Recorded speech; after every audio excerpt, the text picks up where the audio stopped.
Hi welcome to our channel. TDP నేత రాయపాటి రంగారావు చంద్రబాబు గారి ఫోటోని నేలకేసి కొట్టారు. సో ఇప్పుడు ఈ వీడియో కూడా వైరల్ అవుతుంది. అయితే ఇది మెచ్చిన జగన్మోహన్ రెడ్డి గారు ఆయన టికెట్ ఇవ్వబోతున్నారు అన్న వార్తలు అయితే వైరల్ అవుతున్నాయి. సో ఎందుకు ఆయన నేలకేసి కొట్టారు, మరి దీన్ని జగన్మోహన్ రెడ్డి గారు ఆయన్ని తన పార్టీలోకి ఆహ్వానిస్తారా లేదా? సో ఈ అంశం మీద డిస్కస్ చేయడానికి ప్రజెంట్ మనతో పాటు సీనియర్ జర్నలిస్ట్ జయదేవ్ గారు ఉన్నారు. వారితో డిస్కస్ చేద్దాం. నమస్కారం సార్. నమస్తే సార్, ఆ వీడియో మీరు కూడా చూసే ఉంటారు. రాయపాటి రంగారావు గారు చంద్రబాబు గారి ఫోటోని నేలకేసి కొట్టేసి ఆ వీడియో తీసుకోవడం దాన్ని సోషల్ మీడియా వాళ్ళే ప్రచారం చేసుకున్నారు. సో ఇప్పుడు ఇది మెచ్చిన జగన్మోహన్ రెడ్డి గారు ఆయన పిలిచి టికెట్ ఇస్తారు అని కొంతవరకు అయితే ప్రచారం జరుగుతుంది సార్. మరి దీనిపైన మీ ఒపీనియన్?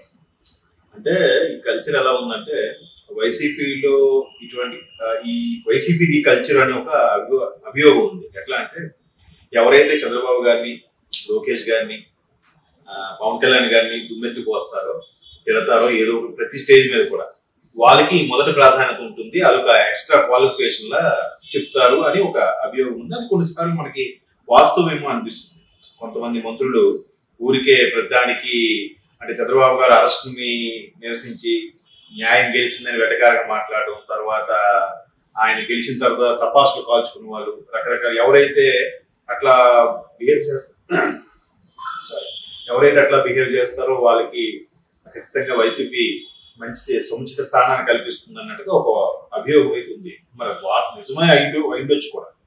సో ఇప్పుడు కూడా దాన్ని బేస్ చేసి మీరు అడుగుతున్నట్టున్నారు. ఎందుకంటే చంద్రబాబుని ఎవరైతే ఆశించుకుంటారో, చంద్రబాబుని ఎవరైతే ఆయన్ని దుమ్మెత్తి పోస్తారో, ఇప్పుడు ఆయన ఫోటో నేలకేసుకుంటాడు కాబట్టి అది వైరల్ చేసుకుంటే అది జగన్ వరకు రీచ్ అయితే ఆయన ఇచ్చేస్తారు అని కదా. మరి అలాగంటే ఆల్రెడీ ఇప్పుడు టీడీపీ నుంచి గడిచిన 6 నెలల్లో, సంవత్సరంలో ఎవరైతే వైసీపీకి వెళ్దాం అనుకున్నారో వాళ్ళందరూ ఇలా ఉన్న గోపిల్లా ఉన్నారు. గోడ మీద పిల్లుల్లాగా ఎటు దూకుతామా, నిజంగా టీడీపీ వదిలేసి వెళ్ళిపోదామా అన్నా కూడా భయం వేస్తుంది వాళ్ళకి. ఒకవేళ అక్కడికి వెళ్ళినా గెలుస్తామా అంటే గెలుపు అనేది ఖాయం లేదు. దాని బెస్ట్ ఎగ్జాంపుల్ చాలా మంది ఉన్నారు. వంశీ గారు అదే పరిస్థితి, అంబటి రాయుడు గారు అదే పరిస్థితి, క్రికెటర్. తర్వాత ముద్రగడ పద్మనాభం గారిది అదే పరిస్థితి, వంగవీటి రాధా గారిది అదే పరిస్థితి కదా. మరి చంద్రబాబు గారిని ఇండైరెక్ట్ గా విమర్శ చేసే వాళ్ళకి చేసేలాగుంటే అనిల్ కుమార్ యాదవ్ గారు మాట్లాడారు కదా, ఆయనకి బాగుంటుంది అనుకున్నా ఆయన మంత్రి పదవి మీద తప్పించారు. ఇప్పుడు ఆయన కూడా టికెట్ ఇస్తారో లేదో తెలియదు.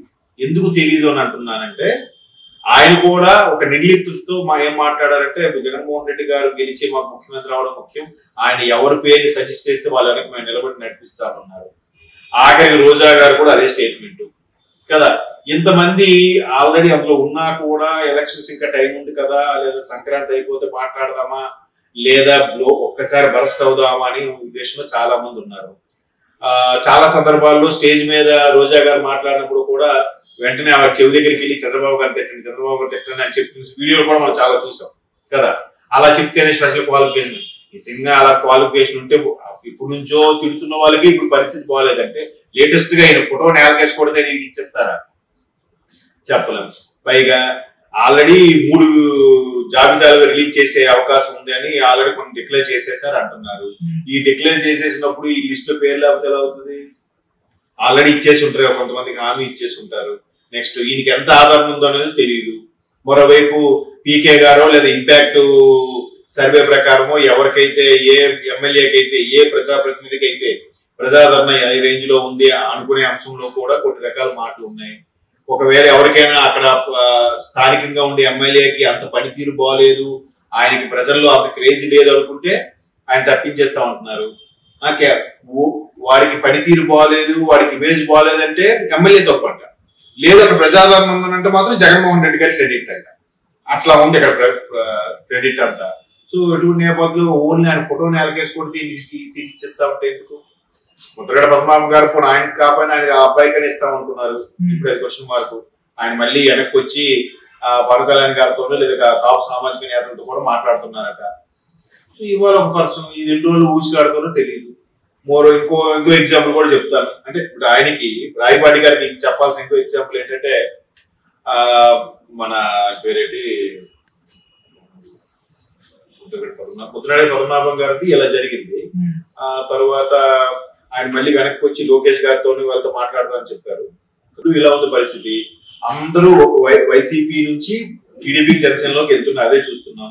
ఒకే ఒక్క నేత మాత్రం టీడీపీ నుంచి వైసీపీలోకి వస్తున్నారు. ఆయన ఎవరు?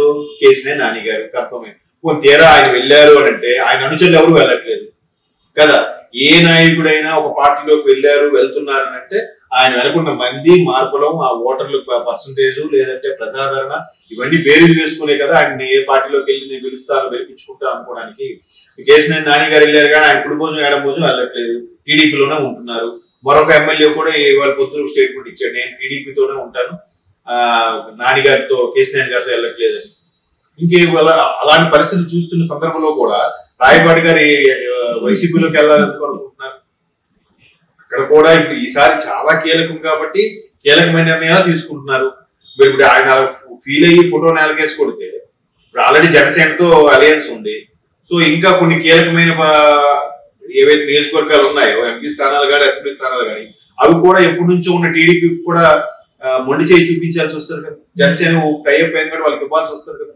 అప్పుడు ఏముంది, మరి వాళ్ళు కూడా ఫీల్ అయితే ఓపిక పడిన ఎలక్షన్స్ వరకు గవర్నమెంట్ ఫామ్ అయిన తర్వాత రాజ్యసభ నామినేటెడ్ పోస్టో మరొకటో పార్టీలో కీలకమైన పదవి ఇది ఇస్తారు కదా. ఇన్ఛార్జీలు గానో జిల్లా ఇన్ఛార్జీలు గానో ఏవో ప్రకటించినప్పుడు అది అప్పుడు వాళ్ళు చేసుకోగలుగుతారు. ముందే అలా బరస్ట్ అయ్యారంటే మేబీ ముందు నుంచి ఎవరో తెలిసేమో, ఇలా హైలైట్ అవ్వడానికి ఫోటో నేలకేసుకుంటూ ఆల్రెడీ వైసీపీ నుంచి వెళ్ళిపోతున్న వాళ్ళందరూ కూడా ఫోటో నేలకేసుకుంటూ వెళ్ళిపోలేదు. సింపుల్ గా రాజకీయం అంటే అలాగే ఉండాలి. మాకు నచ్చలేదు, పొసగట్లేదు, విధి విధానాలు నచ్చలేదు, లేదు పథకాలు నచ్చలేదు, పనితీరు నచ్చలేదు, అభివృద్ధి లేదు, ఏదో ఒకటి చెప్పి బయటకు వచ్చేయాలి. కానీ నేలకేసి కొట్టడము, రోడ్డుకు వచ్చిన మాట్లాడడం చేయకూడదు. అది రాజకీయం అనిపించుకోదు. పైగా అంత అనుభవజ్ఞుడు ఉంది ఆయన అలా బిహేవ్ చేస్తే కేవలం నెటిజన్స్ కి సోషల్ మీడియాలో వైరల్ అవ్వడానికి కోసం కొట్టినట్టు అనిపిస్తుందే తప్ప దీని నుంచి ఎవరు ఇవాళ మాట్లాడుకుంటారు, రేపటికల్లా మర్చిపోతారు. ఎవరు ఇస్తారు అప్పుడు? ఉన్న ఇమేజ్ కూడా పోతుంది కదా. ఇప్పుడు అందులోనూ ఏమడలేక ఆ పార్టీలోకి వెళ్ళలేక ఏంటి పరిస్థితి, రాజకీయ భవిష్యత్తు ఏంటి కదా. మరి వాళ్ళు ఆలోచించుకోవాలి. వాళ్ళు ఆవేశపడితే ఎలాగొద్దు. రాజకీయం అంటేనే ఆచి తూచి అడుగులు వేయాలి, ఆచి తూచి మాట్లాడాలి, ఎప్పటికెప్పటి ఆ సందర్భం బట్టి రియాక్ట్ అవ్వాలి, అది కదా రాజకీయం. మరి అలాగే ఊరికే ఫోటో కొట్టేశాను, ఫోటో నేలకేసి కొట్టాను, మంచి వైరల్ అయింది మన వీడియో, జగన్మోహన్ రెడ్డి గారు రీచ్ అవుతుంది, మనకి ఇస్తారు అనుకునేది అది భ్రమ. ఇస్తే ఇవ్వచ్చు వేరే రాజకీయ ప్రయోజనాలతో, దీనికి వల్లే ఇస్తారనుకున్నాను మాత్రం అది కరెక్ట్ కాదు. వెళ్తే సైలెంట్ గా వెళ్ళిపోవాలి. లేదు నాకు నచ్చలేదు, పద్ధతి నచ్చలేదు, అది అందరికీ తెలుసు. ఇప్పుడు కాసాని జ్ఞానేశ్వర్ గారు తెలంగాణ ఎన్నికల్లో పోటీ చేయమని చంద్రబాబు నాయుడు ప్రకటించారు. వెంటనే ఆయన ఏంటి, తెలంగాణ టీడీపీ అధ్యక్షులు ఆయన వెంటనే పోటీ చేయట్లేదు, మనకి ఒరిగేది ఏమీ లేదు, నష్టం, సరే సైలెంట్ గా రిజైన్ చేసి వెళ్ళిపోయారు, అంతే. దానికోసం బయటకు వచ్చి ప్రెస్ మీట్ పెట్టి చంద్రబాబు నాయుడు దొంగ అది ఇది మాట్లాడి ఫోటో నేలకేసి కొట్టుకుని ఏమవుతుంది, 2 రోజులు మాట్లాడుకుంటూ 3వ రోజు మర్చిపోతారు. మళ్ళీ ఖచ్చితంగా ఏదో ఒక పార్టీతో వెళ్ళాల్సిందేగా. ఇంకో పార్టీ వాడు ఆయనకి ఆదరించాలన్నా కూడా అబ్బాయి ఎక్కలేస్తే ఫోటో నేలకేసి కొడతాడు అనే ఫీలింగ్ వచ్చేసిందంటే ఇంకా ఆదరించగా. అందుకు ఉంది కదా అని ఆవేశపడితే కొద్దిగా ఇబ్బందులు ఎదురవుతాయి. మేబీ ఆ కల్చర్ వైసీపీలో ఉంది కాబట్టి మనల్ని అట్రాక్ట్ అవుతారు అనుకోవడం కూడా కలలే. ఎందుకంటే గత కొద్ది నెలలుగా మంత్రులే సైలెంట్ అయిపోయారు. ఎవరెవరైతే కీలకంగా 5-6 మంత్రులు మాట్లాడేవారో వాళ్ళే సైలెంట్ అయిపోయారు. ఇంకో కొత్త వార్త కూడా వినిపిస్తుంది, సజ్జల రామకృష్ణారెడ్డి గారికి కూడా డౌటే, క్వశ్చన్ మార్కే అని అంటున్నారు. జగన్మోహన్ రెడ్డి గారి తర్వాత 2వ స్థానం అనుకునే సజ్జల గారికే క్వశ్చన్ మార్క్ ఉంటే ఇంకో కొత్తగా వచ్చిన వాళ్ళకి ఏముంటుంది, ఆల్రెడీ పార్టీలో ఎగ్జిస్ట్ అయిన వాళ్ళకి ఏముంటుంది, ఎవరైతే బాగా నేమ్ ఫేమ్ తెచ్చుకొని చంద్రబాబు గారి మీద బురద జల్లి నోటుకు వచ్చినట్టు తిట్టే వాళ్ళకి ఇంకేముంది.